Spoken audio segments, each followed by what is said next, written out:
먼저 입장하였습니다.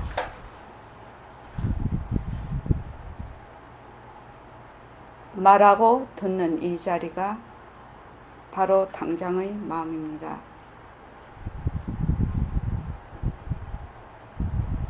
마음을 가라앉히시고 내가 듣는다.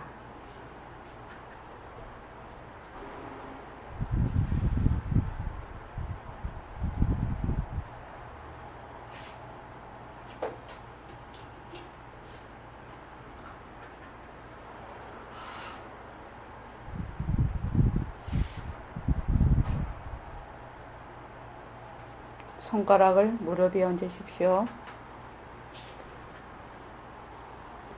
빛깔도 소리도 냄새도 없는 이 자리가 무정물인 손가락을 까딱까딱한다.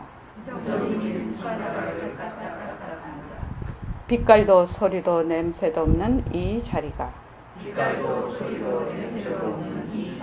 무정물인 귀로 듣는다. 빛깔도 소리도 냄새도 없는 이 자리가 무정물인 입으로 말한다. 이 자리가 밥 먹고 일하고 이 자리가 공부하고 꿈꾸고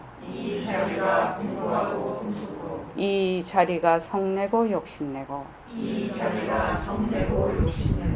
자리가 좋아하고 싫어한다. 빛깔도 소리도 냄새도 없는 이 자리가 무정물인 몸뚱이를 끌고 다닌다.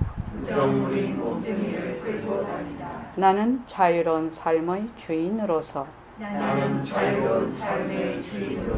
애착과 집착 탐진치를 여여서 모든 생명들과 더불어 건강하고 행복하게 모습을 잘 불립니다.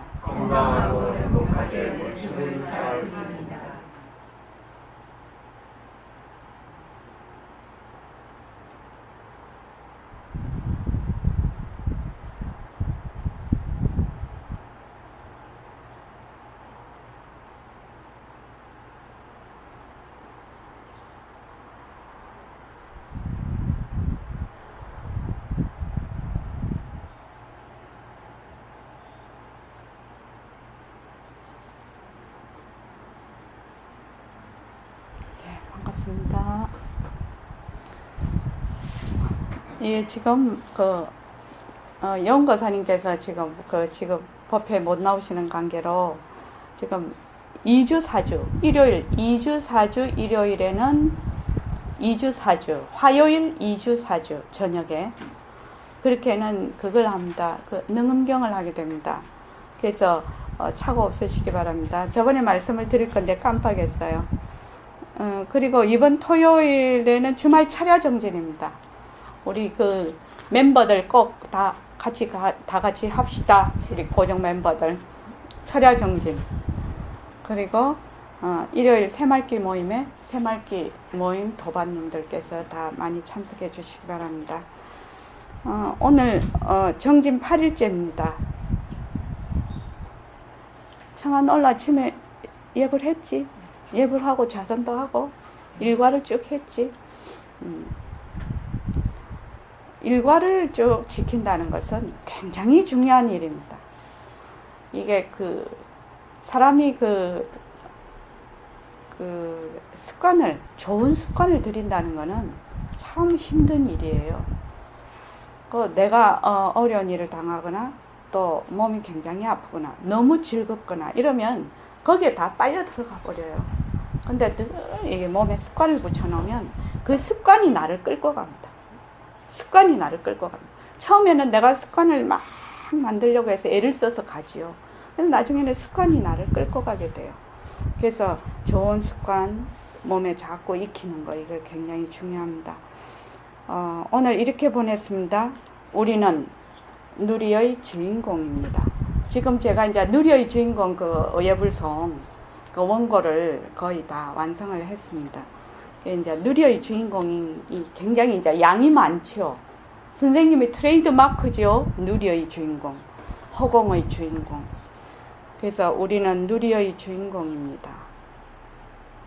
우리가 이 공부를 하려면 대신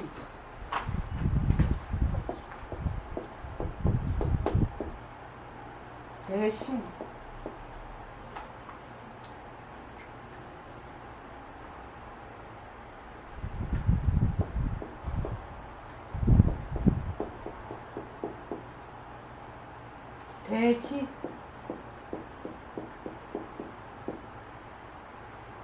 대원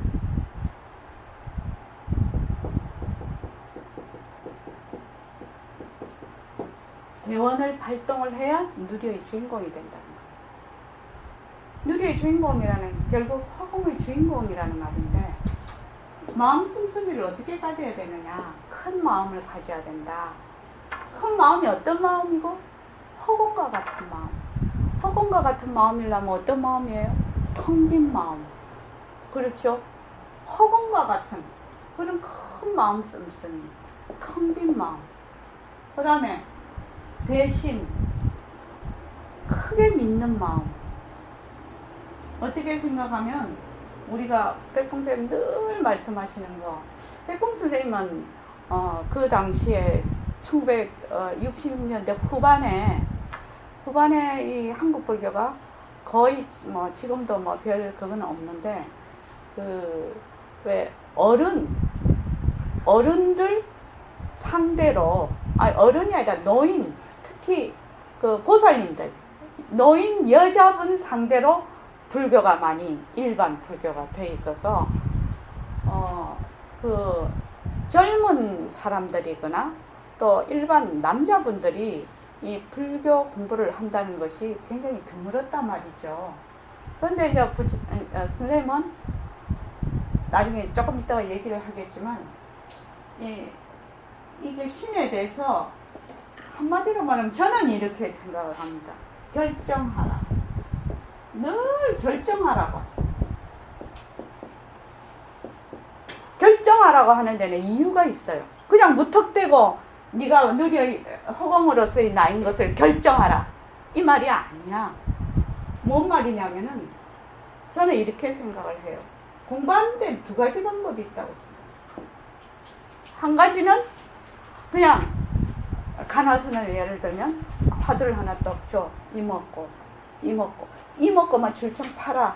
그러면 막 열심히 이게 뭐 간화선을 그거 하거나 그 뜻이 아니고 그냥 오로지 그거 하나를 가지고 세월이 가고 또 가고 이렇게 해서 모든 것이 다 놓아버렸을 때 나타나는 나의 성품짜리 이렇게 공부하는 사람들이 하나 있을 것이고 근데 백봉쌤은 그렇게 안 했다는 말이죠. 먼저 백봉쌤은 어떻게 공부를 하냐면 천기누설을 다 해버려. 천기누설을 다 해버려. 다 여러분들 아시죠? 나는 허공으로서의 나다. 너는 부처다. 왜 그러냐? 뭐 이렇게 해서 쭉 해서 꼭 필요한 거 아니면은 다 그냥 얘기를 다 하시는 스타일이에요. 근데 정견을 먼저 세우라. 정견을 먼저 세워서 여기서 뭘 하냐면 결정하라. 결정하라. 그래서 행하라. 이렇게 돼 있대 공부가. 백봉쌤 그거는. 근데 이 결정을 하는데 무엇이 작동이 되느냐? 요새는 전부 과학과 의학이 굉장히 발달이 돼 있어요. 과학과 의학이 굉장히 발달이 돼 있어요. 그래서 지식 수준이 굉장히 높아요. 옛날 어른들에 비하면 엄청 지식 수준이 높은 데 와 있어요. 양자물리학 그런 거는 보면 진짜 재미있더라고요. 진짜 이거 불교 공부가 양자물리학 그거 보면은 불교 공부 그대로 그냥 우리 하는 거 그대로 이해가 되더라고요. 그리고 두 번째는 뭐냐면은 정보 공유 시대가 왔어요. 과학과 의학이 아무리 발달이 돼도 특정한 사람만 알고 있으면 이것이 잘 안 될 거라.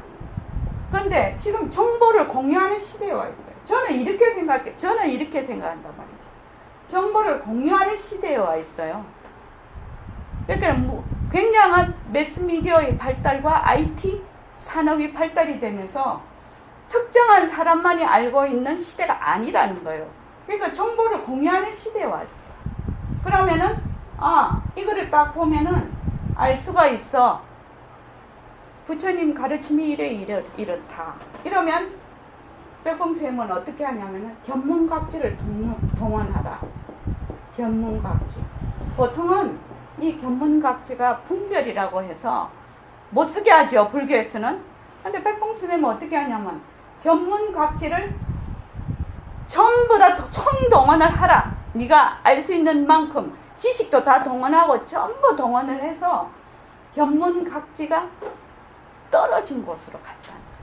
견문각지를 동원을 해서 결정을 하면 견문각지가 떨어진 곳으로 갈 수 있다.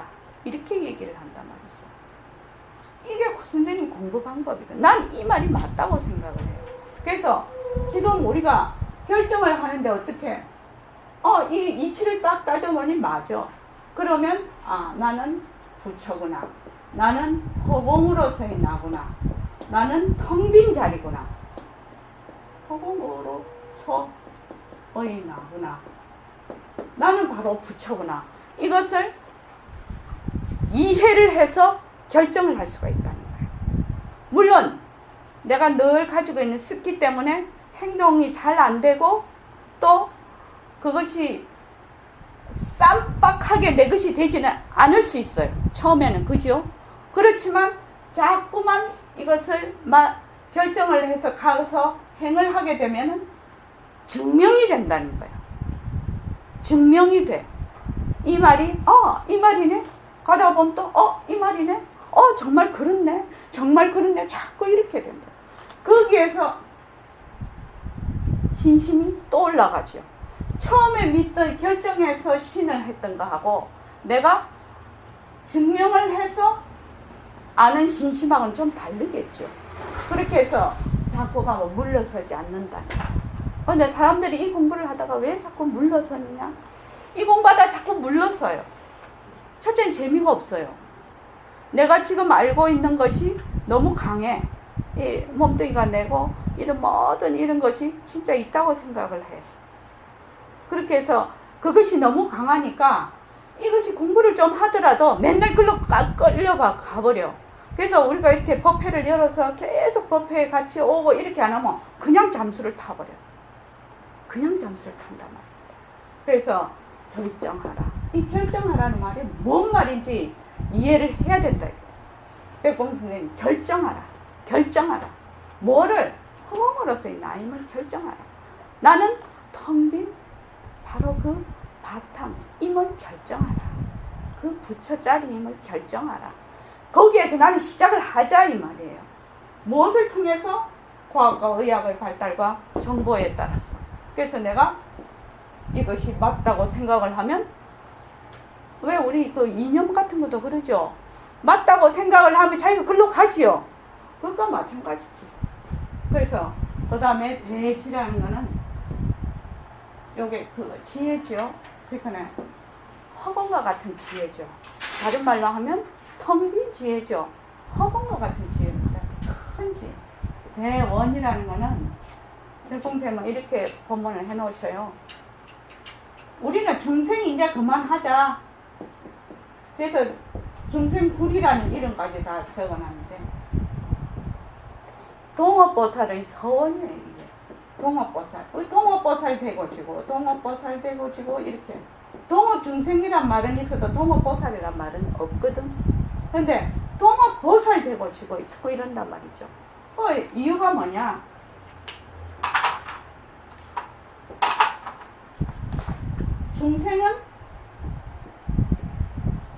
중생의 땅은 어디예요? 우리 같은 사람이 사는 땅이 어디냐고. 진정심아. 우리 같은 사람이 사는, 중생이 사는 땅을 뭐라고 하나? 지구죠, 지구. 지구. 우린 지구에서 살잖아. 다른 나라 중생은 모르겠어. 우리만 생각하자는 거예요. 지구. 이것이 말로 하면 한토지요. 그지요? 땅은 땅이 돼. 이름 본인 땅이지요. 지구도 나중에 없어질 날이 있겠지요. 그래서 한토예요. 근데 보살은 무엇을 내 사는 땅으로 삼느냐 이 말이에요. 보살은. 홍인옥 보살님, 보살은 우리는 지구를 한토를 중생들은 땅으로 알아. 보살은 무엇을 땅으로 삼아요? 에? 허공?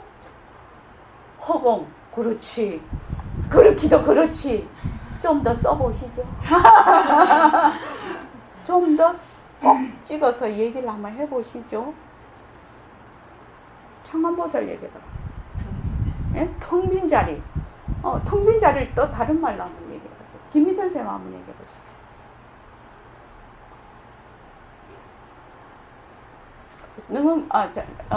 금강경에 보면은 통달무아법자 진시보살이야. 일체의 법이 전부 다 영원불멸한 실체가 없다는 것을 아는 것이 진짜 보살이라 했거든. 일체만법이 실체가 없다는 걸 아는 걸 뭐라고 하지요? 다른 말로. 뭐라고요? 지견. 지견보다 조금 더 써보시. 지견 말고. 지혜. 여기에 해당이 되죠, 이거. 그죠? 그러니까, 보살은 무엇을 내가 사는 땅으로 사느냐? 지혜를 땅으로 삼아. 우리같이 육신이 있는 이런 모습을 가진 중생은 땅덩어리가 있어야 살아. 그런데 여기 보살님은 지혜를 땅으로 삼아. 지혜를 내가 사는 땅으로 삼는단 말입니다. 그래서 동업보살 되고 지고 이 말은 뭐냐면 지혜를 땅으로 삼는 그런 누리의 허공의 주인공으로서의 내가 되고 지고 이 말이에요. 그래서 내가 누리의 주인공이 되기 위해서는 누리의 주인공 되는 거 쉽지 않죠? 쉬워요? 쉽지 않아요? 쉬운 것도 아니고 어려운 것도 아니죠. 그런데 우리가 지금 현재 나의 입처로 봤을 때는 상당히 쉽지 않다는 거예요. 왜? 조그만 마음을 쓰거든. 맨날 몸뚱이가 내라고 하거든. 거기다가 안 믿어. 아무리 부처님 말해도 너는 부처야 이러면 딱 돌아서 나는 중생이야 이래. 절대로 안 믿어. 그리고 맨날 몸뚱이가 내라고 해서 이것이 실체가 있다고 늘 생각을 하거든. 텅 빈 자리라고 생각을 안 하거든.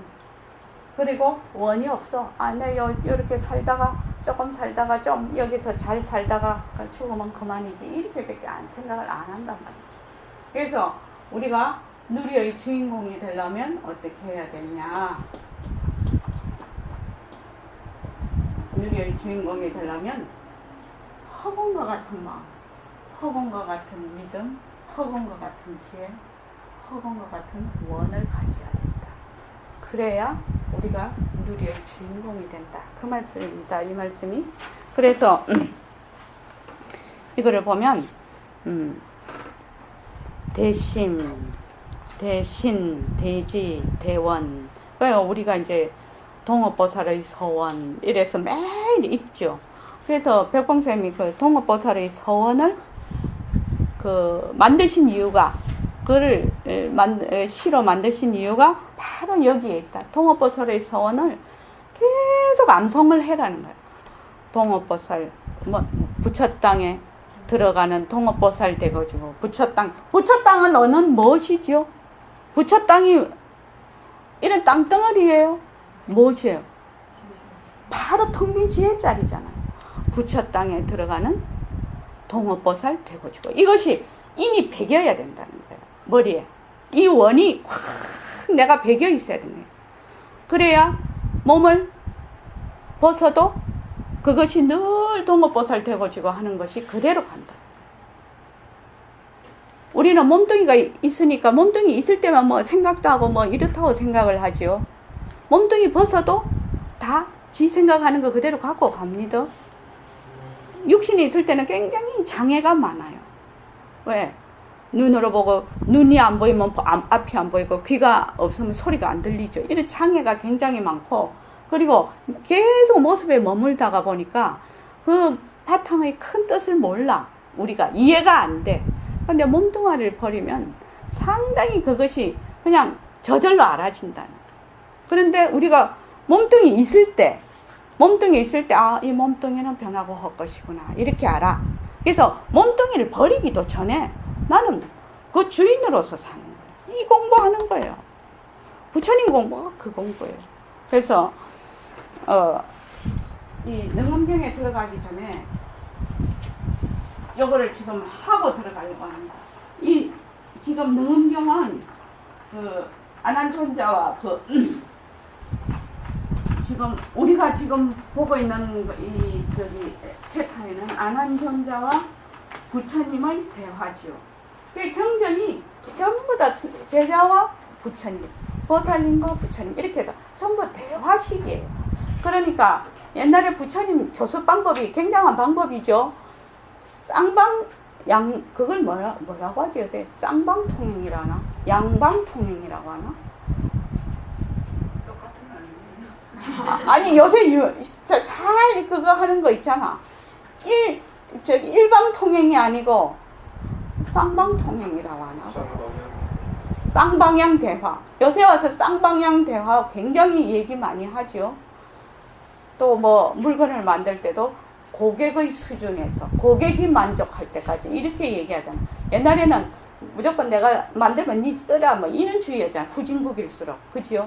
근데 이게 발달하고 선진국으로 가면서 더 상대방의 그 쓰는 그 소비자의 욕구에 더 부합을 하려고 한단 말이지. 그것과 마찬가지예요. 근데 2500년 전에 부처님 경전에 보면 일방통행이 하나도 없어. 전부 대화체로 가르쳐.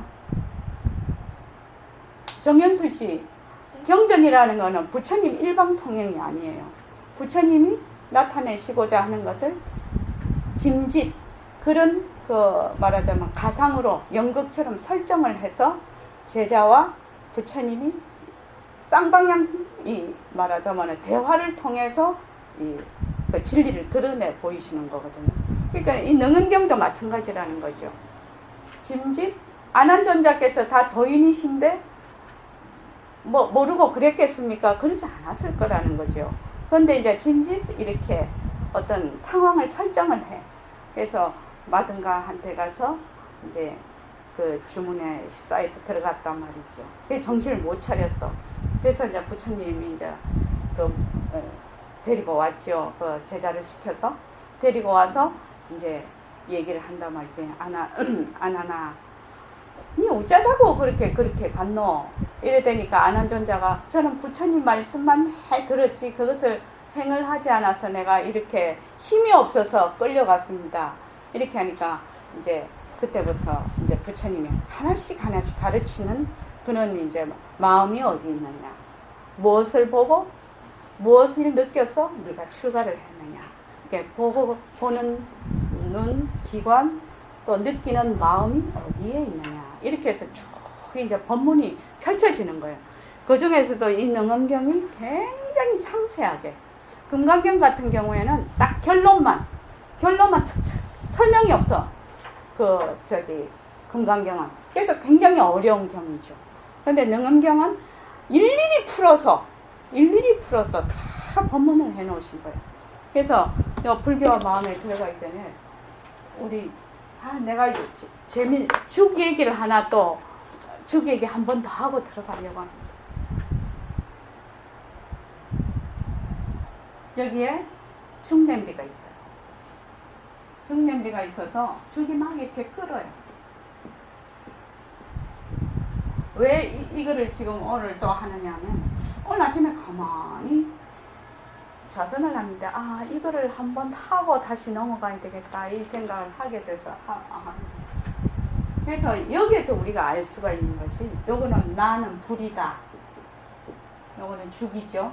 그래서 여기에서 우리가 알 수 있는 것이 무엇이냐, 첫째, 모습은 변한다는 거죠. 그렇죠?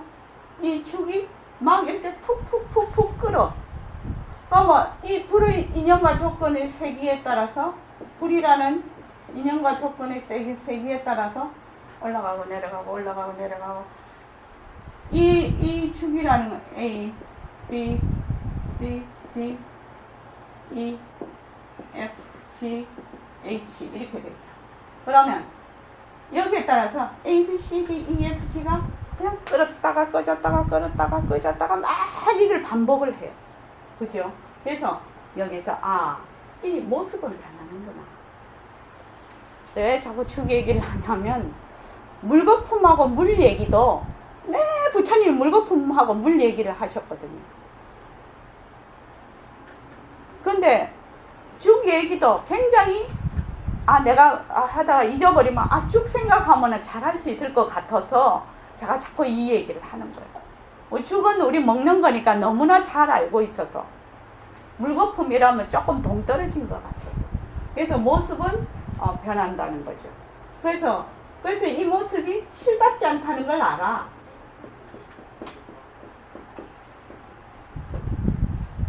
정영수 씨가 알면 다 알 수 있어요. 여기 이 죽이 푹 올라오면은 이 죽이, 이 D라는 죽 모양이 끝까지 있는 거 아니죠? 죽 끓여봤잖아요.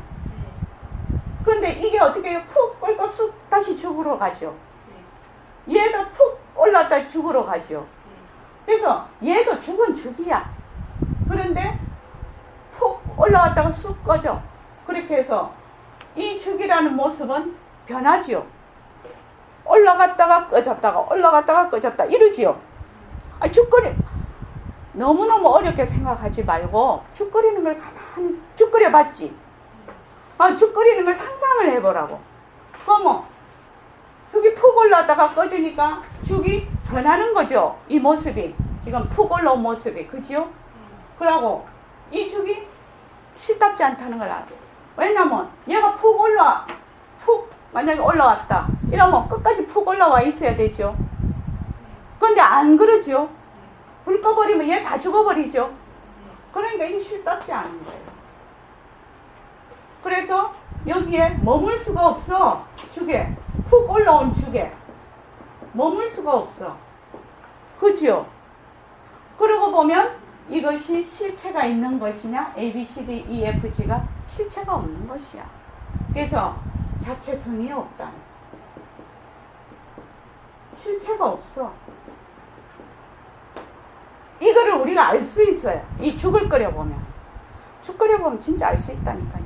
푹푹푹 올라. 아무리 지가 많이 푹푹 끓이고 올라도 불만 끄면 다 없어져 버려. 인연만 조금만 없어지면 싹 다 없어져 버려. 언제 니 푹푹 끓었노 이거야. 그래서 그 다음에 둘째로 보자 말이죠. 이 죽은 얘는 이렇게 모습이 있어. 이렇게 푹푹 올라왔다 꺼졌다 푹푹 올라왔다 꺼졌다 이래.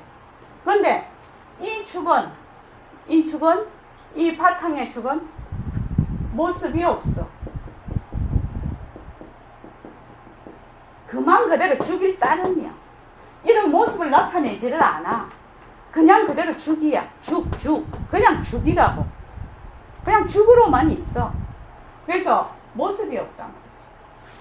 그러면은 내가 이게 사고를 좀 부각해서, 모습이 없으면 이렇게 올라갔다 내려갔다 하는 거는 죽 모습이지만 이 죽 자체는 변할 것이 없어. 불변하다. 변할 것이 없어. 그렇죠? 요 죽 자체는 변한 것이 없다는 거예요. 요 푹푹 올라오는 거는 모습이 있죠. 변하고. 그래서 이것은 불변하다. 불변한 것은 무엇인가? 불변한 것은, 변하지 않는 것은, 청정해야 변하지 않죠? 아무것도 없어야 변하지 않잖아요. 무엇이 있으면 변하잖아요. 한 티끌이라도 있으면. 청정해. 청정하다는 것은 텅 비어야 되지요. 그렇죠. 텅 비어야 돼요. 그래서 이 성품이 텅 빈 성품이라. 그래서 여기서 한번 보자. 이게. 자. 요 푹 올라온 A, B, C, D, E, F, G는 모습은 모습이야. 이것을 뭐라고 하냐면 모습 또는 작용 이렇게 얘기할 수 있죠. 푹 올라왔으니까 작용이죠. 또는 다른 말로 씀이.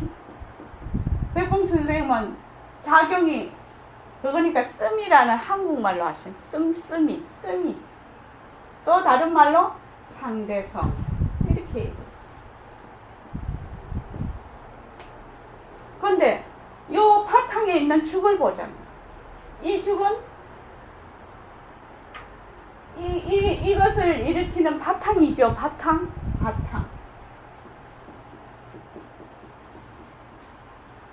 그래서 이거를 체라고 해요. 그래서 이걸 다른 말로 절대성이라고 해요. 근데 연수 씨한테 물어볼게. A, B, C, D, E, F, G, 이 잎에 푹푹 올라온 푹 끓는 죽하고 요 밑에 있는 죽하고 같아 달라? 같이. 와, 이거 큰 발견 아닙니까 이거? 같은 거지요?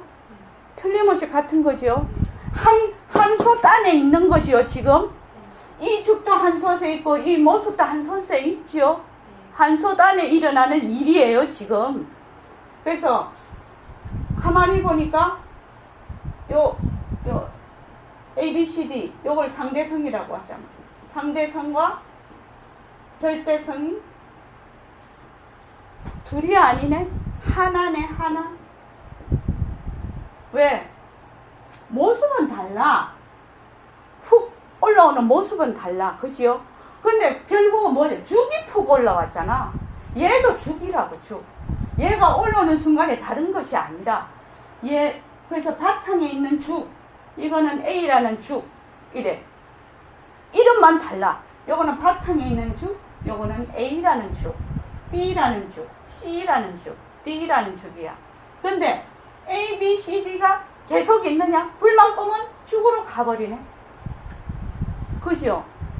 정현수 씨 그렇잖아요. 이렇게 A, B, C, D 모습을 아무리 나타내도 이 모습이 불만 끄면 죽으로 가버려. 그래서 상대성과 절대성이 둘이 아니야. 둘이 아니야. 그래서 요 지금 바탕에 있는 절대성이 혹은 공성이면 얘 성품도 똑같은 거잖아요. 모습만 달랐다 이거죠. 똑같이 빈 성품이라.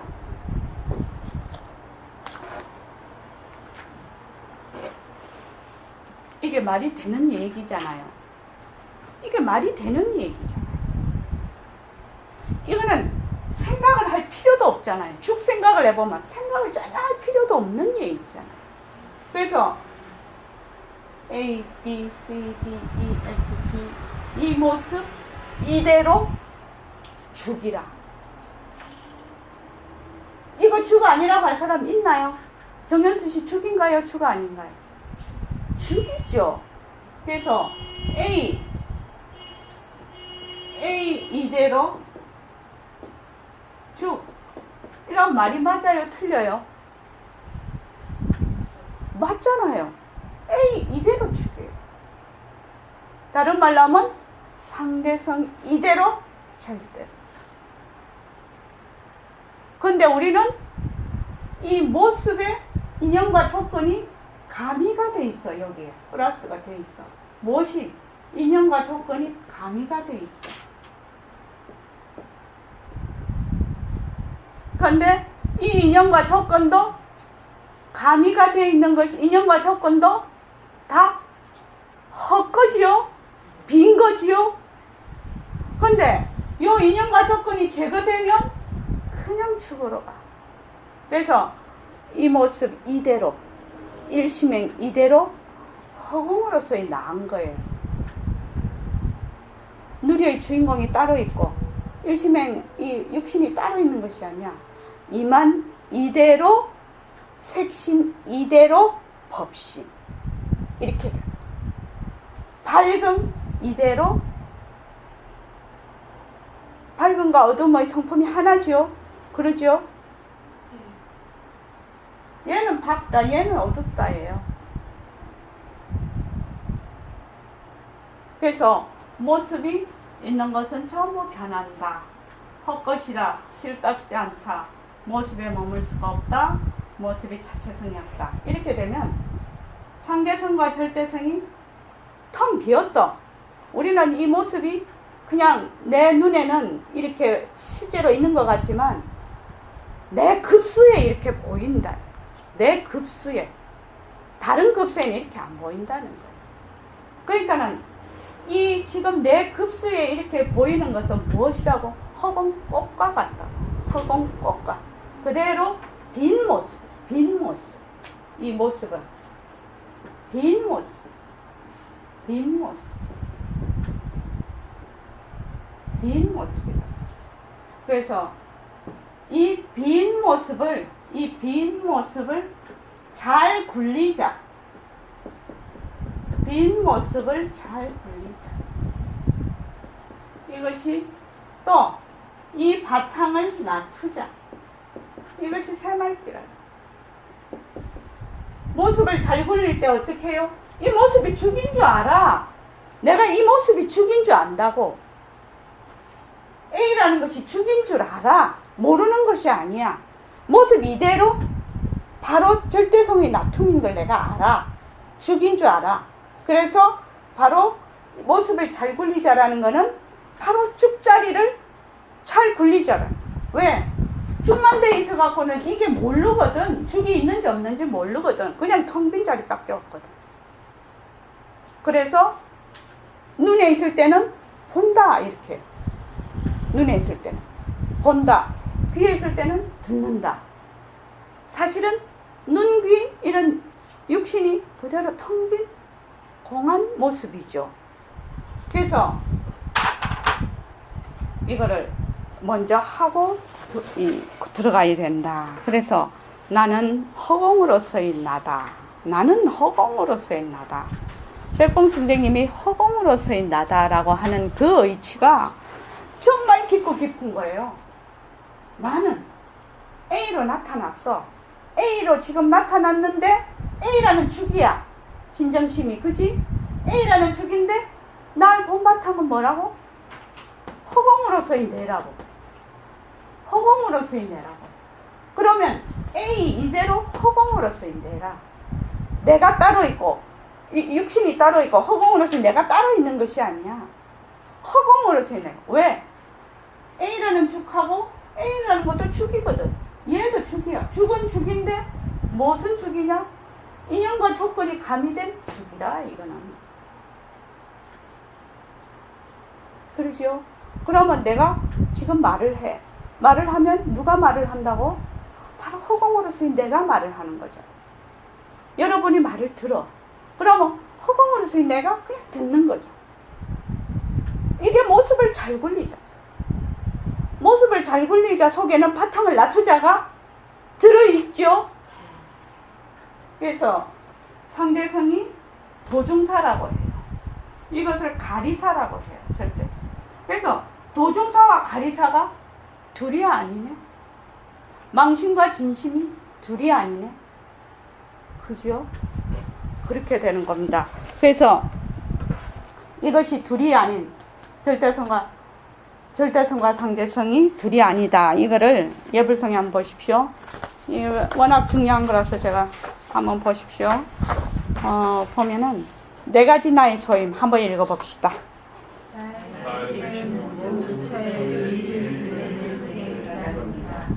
나의 색신은 모든 부처의 수리를 세우는 대행기관이다. 나의 색신은 모든 부처의 숙시를 부리는 대행기관이다. 나의 색신은 모든 부처의 자리를 베푸는 대행기관이다. 그죠? A가 모습은 A인데 A라는 축이야. 그래서 A가 지가 하는 짓이 전부 다 뭐라고? 미하면 미한 부처를 나타내는 것이고, 나쁜 일하면 나쁜 부처를 나타내는 것이고, 좋은 일하면 좋은 부처 나타내는 거예요. 그 말이에요. 그러니까 나의 색시는 모든 부처의 위의를 들는 대행기관이라. 죽은 죽인데 인연과 조건이 가미된 죽이야. 그래서 대행기관이야. 그러면 부처도 여러 종류지요. 미안 부처, 깨달은 부처, 예쁜 부처, 미운 부처, 막 온갖 부처가 다 있어. 근데 이것이 전부 부처가. 그 다음에 연불성 한번 보십시오. 연불성 한번 읽어보십시오.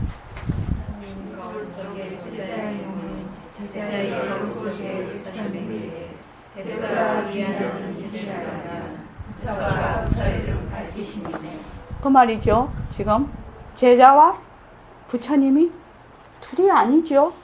이렇게 나타나도 서로 성품이 같지요. 그 말입니다. 그 다음 십자성한 읽어보십시오. 둘러와서 우습에 붙이면 도깨비불에 떨어진다. 상세로 닦고 꺼짐이라서 이 묘한 숨이러니 네 가지 갈래는 면을 따라 이루어지네. 다섯 삶이 어찌 해맑은 몸이 아니리요. 육도 마행도 문턱은 아니오는 실고에 보시는 그 이익이 많긴 하나 팔풍이 움직이지 아니해야 참으로 공덕이라. 누리의 영구성 아니오는 지침하시니 시각의 식한 세계는 마음 가운데 갔더구나. 온갖 증생은 A, B, C, D, E, F, G 이 온갖 증생은 본래로 죽이다. 본래로 죽이야. A죽, B죽, C죽, D죽 해봐야 본래 죽이요. 이게 죽이요. 근데 뭐 이렇게 둘러보거나 이렇게 둘러보거나 하면 모습에 붙이면 도깨비불에 떨어진다. A와 B가 둘이 따로 있다고 생각하거나 이 A와 죽이 따로 있다고 생각하면 전부 도깨비불에 떨어져. 왜? A, B, A죽, B죽, C죽, A 부처, B 부처, C죽 부처, 부처 이것이 다 부처라는 거예요. 근데 둘러보면 도깨비불에 떨어져. 김정민 선생님 이해되시죠? 예. 그래서 삼세로 낳고 꺼지면서 과거, 현재, 미래로 일어났다 꺼졌다, 일어났다 꺼졌다, 일어났다 꺼졌다, 일어났다 꺼졌다 하는 것이 모두 작용이라, 씀이. 작용. 그래서 태난습파, 사람으로도 태어나고 축생으로도 태어나고 곤충으로도 태어나고 하는 것이 무엇이 인연과 조건이 가미된 따라 이루어진단 말이죠. 다섯 사인 A라는 축이 생각을 해. 색수상 형식. 그건 느낌, 색인, 그림을 온갖 짓을 다 해. 그런데 이것이 요 하나하나가 어떻게 바로 죽이요. 죽. 내가 어쩌고 하는 것이 전부 이 지혜를 쓰는 씀이거든. 작용이거든. 그러니까 이만이 이대로 그냥 죽이야. 나는 어찌 해맑은 몸이 우리는 분별이라고 해서 꺼버리지만 아니다. 분별도 누가 하는 분별? 죽이 하는 분별 아니래요. 육도 만행도 문턱은 아니야. 이 보시지게 이렇게 육바라밀이죠. 육바라밀을 아무리 해봐도 만약에 둘러보아서 하는 것, 둘러보아서 하면 이 부처 땅에 들어가는 문턱이 아니다는 말이에요. 그래서 칠보에 보시는 이익이 많기는 하지. 그런데 팔풍이 뭐지? 팔풍이 내가 외우지를 못하겠네. 이세 뭐 이런 게 있어요. 한번 네이버에 한번 물어보세요. 그러면 잘 나와 있어요. 그런 것들이 움직이지 아니해야. 이는 A가 내다 하고 B가 내다 해. 내다라고 하는 순간 이해득실이 오고 싸움이 오고 그렇게 되죠. 시비 분별이 붙죠. 이런 것이 없어야지 참으로 공덕이라는.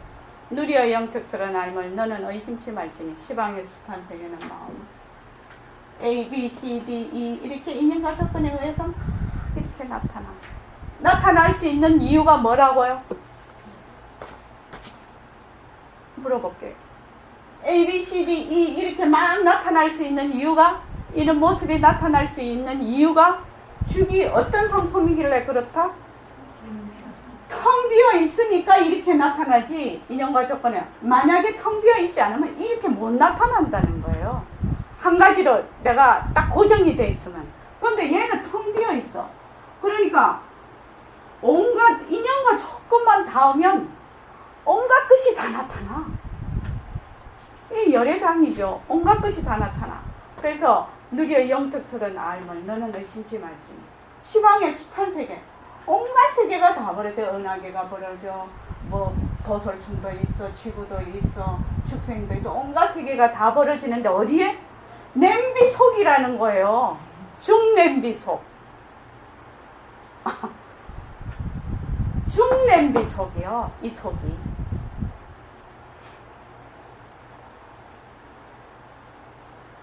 김성민 씨, 죽 잊어버리지 마세요. 죽 냄비 내 들고 다니세요. 정현수 씨, 죽 얘기 잊어버리지 마세요. 그래서 죽 끓일 때, 죽 한 번씩 끓이잖아, 집에서. 끓이면 어떻게 푹푹 올라오면, 푹 올라왔다 꺼지고, 푹 올라왔다 꺼지면, 아, 이 올라왔다 꺼지네, 올라왔다 꺼지네. 불 딱 끄면, 아, 이 올라왔다 꺼진 게 다 없어지네. 이렇게 알으라니. 그래서 온갖 세계가 어디에 있어? 죽냄비 안에 있다. 온갖 세계. 죽냄비 안에 일이라, 이 일이 지금. 그런데 우리가 뭔만 본다? 푹푹 올라오는 것만 봐서 죽냄비를 잊어버려. 그것이 문제예요. 그래서 그 다음 신물기 한번 읽어보십시오. 비록 마음과 마음을 잃었어도 본래의 높은 자리임을 잊지 말라. 비록 처자를 두었으나 술려움에 떨어지지 말라. 비록 가업을 이으나 삿된 이익을 탐하지 말라. 비록 사사업으로 거두어도 큰 돈을 벌지 말라. 비록 처자의 눈이나 억성품을 물리지 말라. 비록 인연이라는 짝하나 악한 뿌리를 용납하지 말라. 비록 모습 없음을 말하나 박심기를 기울이지 말라. 비록 사내에 있으나 선의 책임을 세우지 말라. 비록 기관을 지으나 길이 사람을 내지 말라. 비록 낳고 죽음을 주나 더러운 거임을 하지 말라. 비록 A, B, C, D, E 이렇게 다 나타나서 들렸어도 본래 내가 죽인 걸 잊어버리지 말라는 거예요. 그래서 이 A, B, C, D가 전부 처자를 두고 이렇게 했지만 다 죽은 죽이지만 푹 올라온 죽이라는 거예요. 쏠려보면 떨어지지 말라. 가업도 마찬가지죠. 가업을 이으나 어때? 삿된 이익을 탐하지 마라. 왜 쏠려보면 떨어지지 말고 삿된 이익을 탐하지 말고 또 세상법으로 이렇게 막 우리가 살아도 본래 근본 죽임을 잊지 말라. 천하에는 뭐 논이나 죽임을 잊지 말라. 인연 일어남을 짝하나 악한 뿌리를 인연 일어남을 짝하나 악한 뿌리를 용납지 마라. 처자를 두었으나 쏠려봄에 떨어지지 말라. 가업을 이어나 삿된 이익을 탐하지 말고 악한 뿌리를 용납지 말고 덕심기를 게을리 모습 없음을 마루하나. 이게 텅 빈 자리임을 마루하나. 덕심기를 게을리 마라. 삼매에 있으나 선의 색이만. 이만 이대로 삼매죠. 우리가 막 보고 듣고 말하고 어쩌고 저쩌고 하는 게 바로 삼매예요. 바로 삼매라고. 삼매를 딴 데서 찾으면 안 된다. 직원을 즐기나 길. 그쵸. 이렇게 일어났다 꺼졌다 하는 것이 전부 헛된 것인 줄 알아. 그치지만 길이 죽으로만 있으면 안 돼. 모습 불리지 않는 허공 소용없다는 말이죠. 이 말이요. 그 다음에 낳고 죽음을 써나 더러운 거님을 하지 마라. 여기 이익을 탐하지 말고 덕을 심고 더러운 거님을 하지 말라는 이유가 뭡니까? 그 이유가 뭡니까? 모습 없음을 마루하나. 덕심기를 게을리 하지 말고 또 뭐지?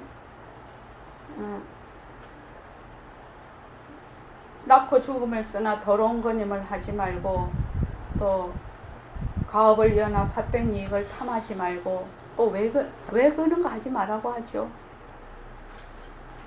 현상에는 자성이 없다라는 예.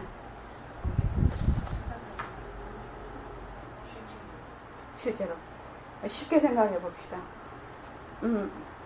우리 좋은 일하고, 그리고, 악한 거 용납지 않고, 정의롭게 살고, 또,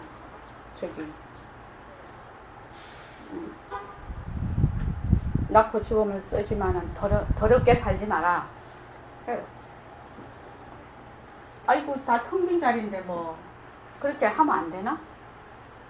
그렇게 할 때 벌써 모습에 붙이는 거 아닌가? 못을 붙인다. 네, 그래서 나를 세우고선 나의 이익을 탐하고 하는 거니까 벌써 그럼 신성같이 살아야 돼요. 반드시 인에는 과가 들었죠. 인을 지으면 반드시 과가 나타나. 그죠?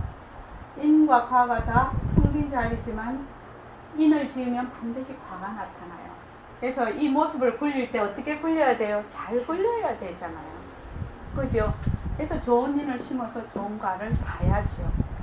그렇죠? 인과에 머물지는 않지만 인과에 매하면 안 되죠. 그 말입니다. 자, 그냥 불교 마음 이거 능은경 하겠습니다. 한 30분 하겠습니다. 우리 두 번째 할지 때 56조. 이게 지금 7처 증심이라고 해가지고 제일 처음에 아난존자가 마음이 어디 있느냐 부처님이 물으시니까 제일 처음에는 몸 안에 있다고 했어요. 그 다음에 몸 바깥에 있다고 했어요. 그 다음 중간에 있다고 해요. 그 다음에 눈 안구 뒤에 있다고 해요. 이렇게 해서 7번을 계속 얘기를 해요. 이게 이제 보통의 사람들이 생각하는 사고방식이죠. 지금 그 사고방식으로 계속 이렇게 말하자면 대화를 통해서 일깨워 주시는 거죠, 지금. 그러니까, 몸 안쪽에 있으면 네 내장부터 다 봐야 되는데, 네 못 보잖아. 그러니까, 이제, 아난존자께서 또 이제 그 다음을 얘기하는데, 지금 아난존자와 그 부처님의 가장 큰, 개념의 차이가 뭐냐면은, 본다는 것이 아난존자께서는 이 기관인 눈으로 본다는 얘기고 부처님께서는 마음으로 본다는 얘기거든요. 이 기관 무정물인 눈을 통해서 빛깔도 소리도 냄새도 없는 자리가 본다라고 하는 입장 차이가 완전히 다른 거죠, 지금. 자, 청한 좀 읽어보십시오. 마음은 몸 밖에 있는가. 아난이 머리를 조아리고 부처님께 사례었다. 제가 열의 이와 같은 본문을 듣고 보니 저희 마음이 사실은 몸 밖에 있다는 것을 알겠습니다. 그 까닭을 말하자면 비유컨대 등불이 방 안에 있으면 방 안을 먼저 비추고 다음에 문을 통하여 정원까지 비추게 되는데 일체 중생이 자기 몸 안을 알지 못하고 다만 몸 밖의 것만 보는 것은 마치 등불이 방 밖에 있어서 방 안을 비추지 못하는 것과 같습니다.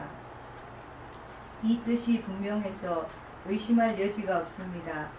그래서 부처님의 뜻과 같아서 틀림없지 않겠습니까? 부처님께서 아난에게 말씀하셨다. 이 여러 비구들이 나를 따라서 신라벌 성에서 음식을 차례대로 빌어서 기타림 숲에 돌아왔다. 나는 먼저 먹었다마는 내가 비구들을 보아라. 한 사람이 먹는다면 여러 사람의 배가 같이 부르겠느냐? 아난이 대답하였다. 그럴 수 없습니다, 세존이시여. 왜냐하면 이 비구들이 비록 아라한이긴 하지만 몸과 생명이 각자 별개입니다. 그런데 어찌 한 사람이 밥을 먹어서 능히 여러 사람의 배를 부르게 할 수 있겠습니까? 예. 제가 이 말씀은 이 말이죠. 마음이 바깥에 있어. 내 몸 바깥에 있어. 그러면 몸 바깥에 있으면은 마음은 느끼는 거거든. 마음은 느끼는 거잖아. 그러면 만약에 한 사람이 밥을 딱 먹어. 그러면 내 마음이 바깥에 있으니까 한 사람만 밥 먹으면 나도 내 배가 불러야 된다는 거예요. 그 사람이 부르니까. 내 마음이 바깥에 있으니까. 이 말입니다, 지금. 그래서 만약에 내 마음이 바깥에 있으면 네 마음 내 마음 구별도 안 될 뿐만 아니라 한 사람이 어떻다 하면 다 같이 느껴야 돼. 똑같이. 마음이 바깥에 있으니까. 마음이라는 건 느끼는 거거든요. 그 말씀입니다. 자, 그 다음에 만약에 마음이 몸 밖에 있다고 하면 마음이 온누리에 두루하다고 말할 것이다. 왜냐하면 마음은 모습이 없으니 크기나 변제는 없기 때문이다. 예, 우리 늘 배웠죠. 마음은 모습이 없으니 모습이 없는 거는 크다 작다 중심이다 가해다 이런 것이 없죠. 모습이 없다는 말은 그죠? 예, 그 다음에 내 마음이 타인의 마음과 같은 시간에 같은 장소인 몸 밖, 즉 외부 허공 중에 같이 있다면 내 마음과 남의 마음이 서로 다르지 않으므로 당연히 구별이 안 될 것이다. 그렇다면 내가 배부른 걸 느끼면 남도 배가 부른 걸 같이 느껴야만 이치가 옳다는 말이다. 예, 지금 이해되시죠? 저는 처음에 그 능은경 읽었을 때 어찌나 이게 처음에 몸 안에 있고 몸 바깥에 있고 막 이게 나는 막 골이 띵 하더라고요. 근데 야정쌤이 이렇게 잘 구별을 해서 써놓으셔서 그 다음에 김성민 쌤 좀 읽어보실래요? 경부터. 부처님께서 아난에게 말씀하셨다. 또 너의 깨어있으며 알아보는 강요지견지심이 만일 몸 밖에 있다면 몸과 마음이 따로따로 있어서 서로 관련이 없을 것이니 마음이 아는 것을 몸이 깨닫지 못하고 몸이 깨달은 것을 마음은 알지 못할 것이다. 내가 지금 내 손을 내게 보이면 내 눈이 내 손을 볼 때에 마음이 분별하느냐? 아난이 대답하였다. 그러합니다. 세존이.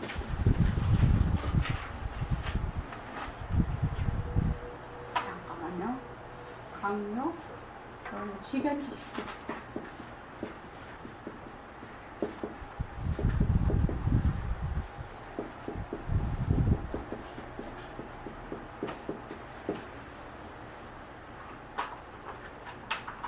그 뒤에 강의를 한번 읽어봅시다.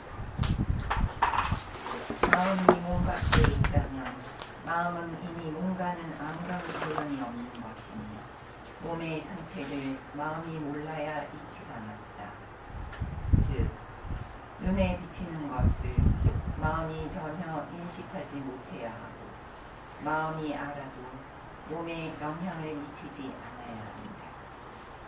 그러나 실제는 그렇지가 않아서 몸과 마음이 밀접한 관계가 있는 것은 누구나 알고 있는 사실이다. 예. 그러니까 마음이 몸 밖에 있으면 마음이라는 건 느끼는 거니까 몸 밖에 있으면 몸이 만약에 상처가 났다. 이러면은 요 아픈 거를 못 느껴야 된다는 거예요. 마음이 바깥에 있으면. 근데 몸에 상처가 딱 나면 우리는 알아버리거든. 몸이 상처가 나는 동시에 아프다 하고 알거든. 그러니까 몸이 바깥에 있는다는 것이 마음이 바깥에 있다는 것이 말이 맞는 말이냐 이 말입니다. 자, 그다음 읽어주십시오.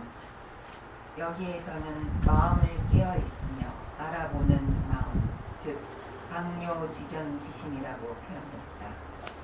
앞서 나온 눈지 대신에 지견으로 바꿨다.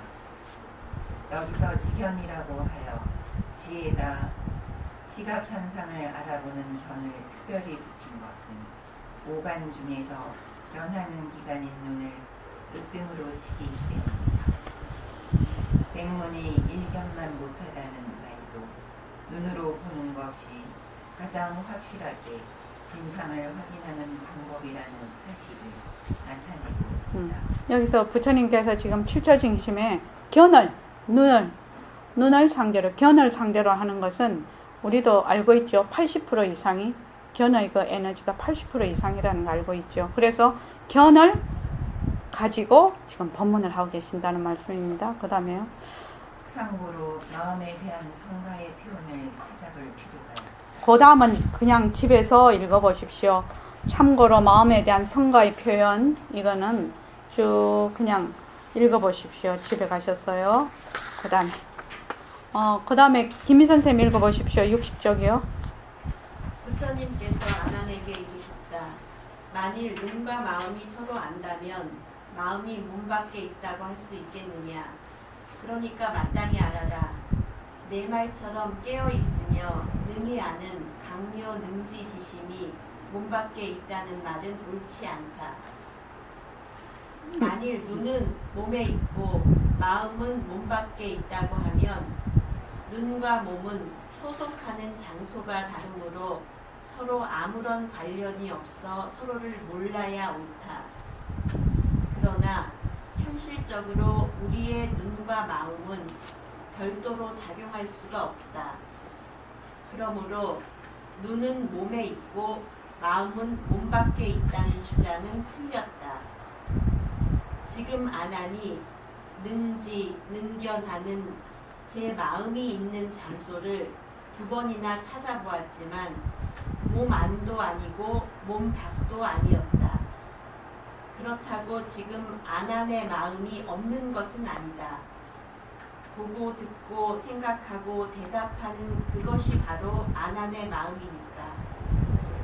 이 문단에서는 마음을 깨어 있으며 능히 아는 마음인 강요 능지지심이라고 하니 앞서 사용한 지견을 다시 능지로 바꾸어서 사용하였다. 네. 이렇게 했어요. 자, 연수 씨, 이거 들었어요? 네. 아, 내가 이 일심행이 칠판 치는 소리를 들어야지 하고 들었나요? 아니요. 그냥 가만히 그냥 들렸죠. 네. 이것이 뭐냐면은 강요 능지지시. 그러니까 너희 깨어 있으며 알아보는 바로 그 마음이라는 거예요. 나는 아무 생각이 없어. 근데 턱 소리가 나오면 턱 알아들어. 내가 턱 알아들어. 그리고 눈을 감고 있다가 턱 뜨면 그냥 다 보여. 기관의 차이는 있겠죠. 그죠? 턱 보여. 아무런 생각이 없어도 다 보이고 들어. 그래서 늘 강요 능지지심은 어디 갔다 오는 것이 아니라 늘 깨어 있으면서 아는 그 자리라는 거예요. 그래서 지금 안한전자께서 무엇에서 헤어나지 못하고 있는 겁니까? 네, 지금 내 이 육신으로 눈으로 보고 그 다음에 느끼는 마음이 따로 있다고 계속 생각을 하는 거예요. 그래서 이 몸뚱이가 무정물이라는 것을, 이 몸뚱이는, 이 기관은 스스로 자체성이 없다는 것을 꿈에도 생각을 못 하시는 거예요, 지금. 그러니까 몸이 안에 있다, 바깥에 있다. 왜냐면 몸이 본다, 이게 눈이 본다고 생각을 하니 마음이 또 따로 있다고 생각을 하는 거죠. 우리가 이랬죠? 우리가 여기 공부하기 전에는 이랬죠? 왜? 눈이 본다, 귀가 듣는다, 입이 말한다, 손이 까딱까딱 한다, 이렇게 했죠? 근데 지금은 몸뚱이는 자체성이 없는 걸 알아. 자체성이 없는 걸 알아.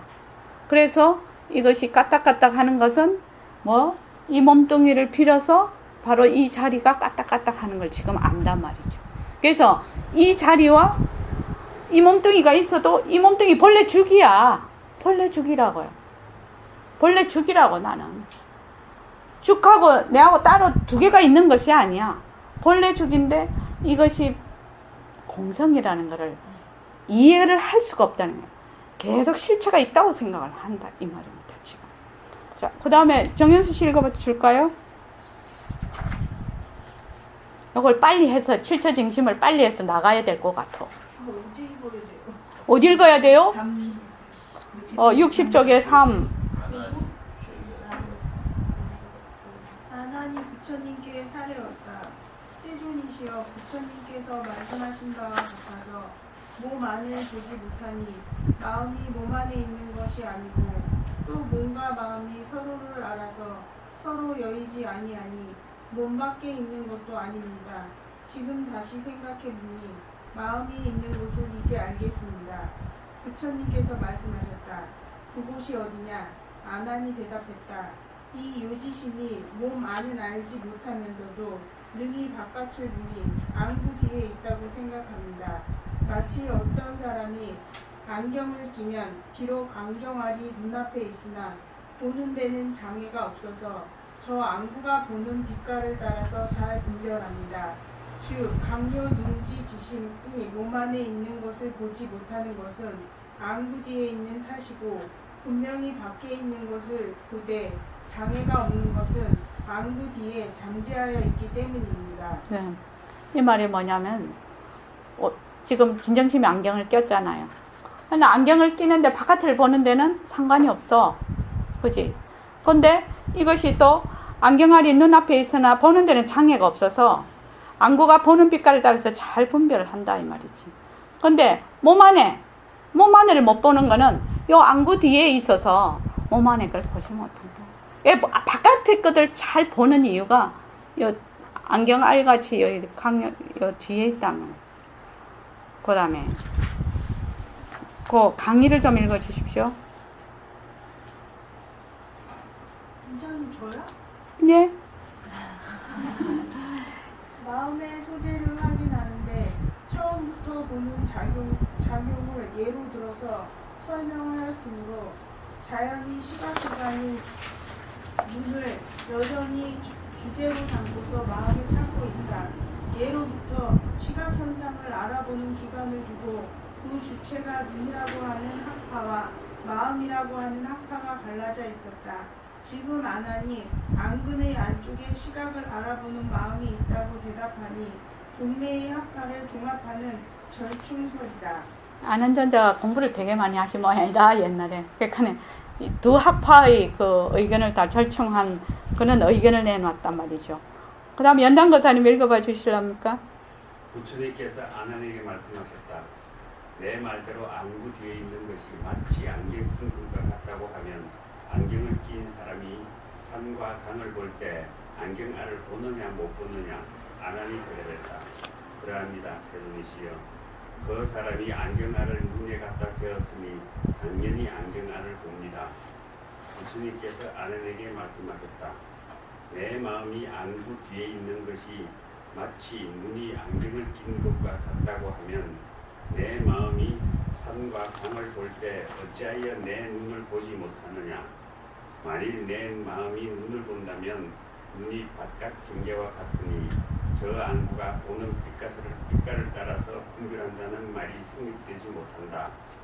또 눈을 보지 못한다면 어떻게 깨닫고 아는 마음이 안구 뒤에 들어있는 것이 마치 눈이 안경을 낀 것과 같다고 하겠느냐.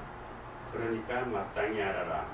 내가 말하기를 강묘넘기 지심이 안구 뒤에 들어있는 것이 마치 안경을 낀 것과 같다는 말은 옳지 않다. 예, 이 말이 뭔 말입니까? 자, 안경을 끼면 내가 다른 물체를 보자 내가 안경을 본다는 거예요. 그죠? 안경을 보는데 만약에 내 마음이 안구 뒤에 있으면 네가 바깥 경계를 볼 때 네 눈을 봐야 되지 않느냐 이 말입니다. 재밌는 얘기죠. 이게 눈이 있고 여기 안경이 있으면 여기에 마음이 있어. 마음이 있으면 보통 이렇게 우리가 눈으로 이걸 바깥 나무를 이렇게 보면 안경을 보고 나무를 보잖아. 그럼 진정신 그렇죠? 근데 네가 바깥 사물을 볼 때 네 누나를 보느냐 이 말이에요. 그 말이죠. 누나를 보느냐. 근데 못 본다 이거지. 누나를 못 본다면 안구 뒤에 있는 말이 같다고 하겠느냐 말이지. 그러니까 안구 뒤에 마치 안경 낀 것 같다는 말은 틀렸다 이 말입니다. 자, 그 다음 4번이요. 그 다음에 저기 안경 끼셨습니까? 등광보살님. 눈 뜨면 잠을 두고 눈 감으면 하늘 본다. 하나님 부처님께 사례했다. 세존이시여, 제가 다시 이와 같은 생각을 해봅니다. 이 중생은 오장 눈구멍은 몸 안에 있고 눈구멍은 밖에 있으니 오장 눈구멍은 어둡고 눈구멍은 밝습니다. 지금 제가 눈을 뜨고 밝은 것을 보는 것은 마음이 몸 밖을 보는 것이 된다고 말할 수 있고, 눈을 감고 어두운 것을 보는 것은 마음이 몸 안의 것을 보는 것이 된다고 말하면 어떻습니까? 예, 그 다음에 그 뒤에 경을 계속해서 읽어봐 주십시오. 하나님 대답할 말이 중했던 모양이다. 예, 그 읽어주십시오, 그냥. 예. 마음의 소재를 살피고 있는데 마음이 있는 곳은 대답하지 않고 난데없이 견을 가지고 화제를 바꾸려고 한다. 모모 각각과 견을 두는 것을 명암을 가지고 설명해 보려고 시도를 한다. 예. 부처님께서 아난에게 말씀하셨다. 내가 눈을 감고 어두운 것을 보는 것을 마음이 몸 안의 이 오장 육구를 보는 것이다 라고 하는데 내가 어두운 것을 볼 적에 그 어두운 경계가 내 눈과 상대하느냐 내 눈과 상대하지 않느냐.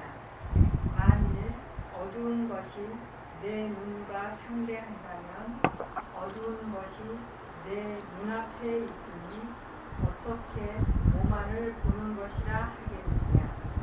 만일 어두운 것을 보는 것이 굳이 몸 안을 보는 것이라고 주장한다면 방 안에 촛불이 없어 어두울 적에는 그 어두운 방 안이 모두 오장육부가 되느냐.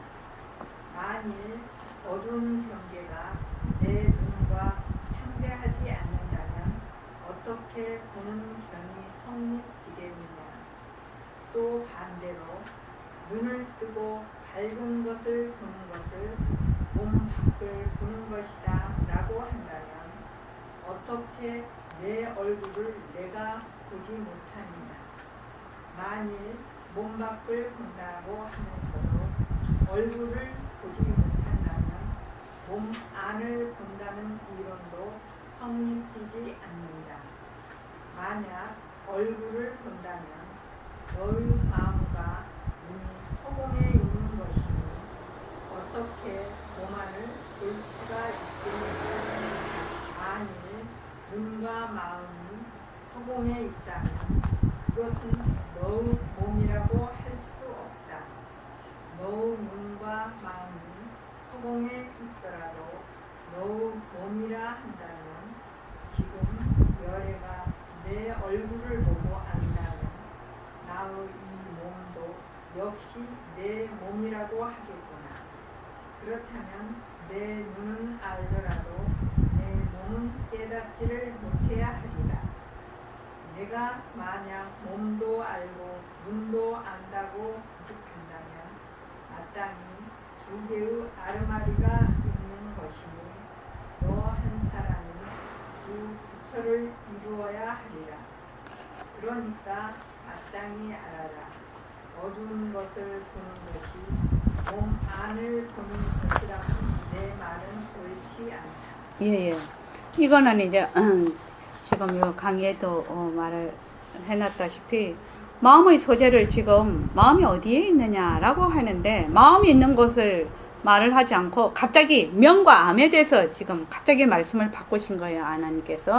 아난존자께서. 그래서 잠깐 가만히 아난존자가 뭐라고 얘기하냐면 중생의 오장육부는 몸 안에 있고 눈은 바깥에 있단 말이지. 그래서 오장육부는 깜깜한 데 있어. 눈은 또 밝은 데 있대, 이 눈은. 그래서 눈을 뜨고 밝은 것을 보는 것은 마음이 몸 밖에 있는 것과 같다라고 얘기를 하고, 또 눈을 감고 어두운 것을 보는 것은 마음이 몸 안을 보는 것과 같다, 이렇게 대답을 했단 말이죠. 그러면 한번 보자 이거지. 눈을 감고 이렇게 있을 때, 눈을 감고 어두운 것을 보는 것은, 자, 어두운 것을 볼 때 그 어둠이 내 눈하고 상대가 되느냐 이 말입니다. 자, 우리가 이렇게 불을 싹 껐어요. 싹 꺼서 딱 이렇게 눈을 뜨고 이렇게 보면은 깜깜하잖아요. 깜깜한 것이 상대입니까? 안 그러면은 한 몸입니까? 그 생각할 게 뭐 있어? 깜깜한 거는 상대잖아요. 깜깜하게 보이는 거잖아요, 지금요. 그러니까 여기 뭐라고 했냐면 내 눈과 상대하지 않느냐? 만일 어두운 것이 내 눈과 상대한다면 64쪽에 어두운 것이 내 눈앞에 있으니 어떻게 몸 안을 보는 것이라고 하겠느냐. 우리가 이렇게 깜깜한 데 들어가면 깜깜하잖아요. 아무것도. 그러면 깜깜한 것과 내 눈이 상대가 돼 있잖아요. 암하고 눈하고 지금 마주친 거죠. 명과 암 이랬을 때. 마주쳤으니까 상대가 돼버리면 어떻게 해서 그것을 어두운 것이 눈 앞에 있으니 어떻게 그걸 몸 안에 보는 것이라고 하겠느냐. 근데 그 깜깜했을 때 이렇게 보는 것을 굳이 네가 몸 안을 보는 것이라고 주장을 하면 깜깜한 방에 들어가면은 네 전부 다 네 오장육부 본다고 말할 수 있냐 이 말입니다. 이해되시죠? 지금. 그러면 반대로 눈을 뜨고 바깥을 본단 말이지. 바깥을 보는데 만약에 눈을 뜨고 바깥을 보면은 바깥에 있는 것이 내 마음이라고 한다면 어떻게 해서 바깥에 네 마음이 이렇게 네 얼굴을 못 보냐 이 말입니다. 그 말입니다. 그래서 만약에 마음과 눈이 허공 중에 있으면 네 몸이 아니지 않느냐. 그러니까 네 말하는 건 지금 틀렸다는 겁니다. 간단하게 말하면 그렇습니다.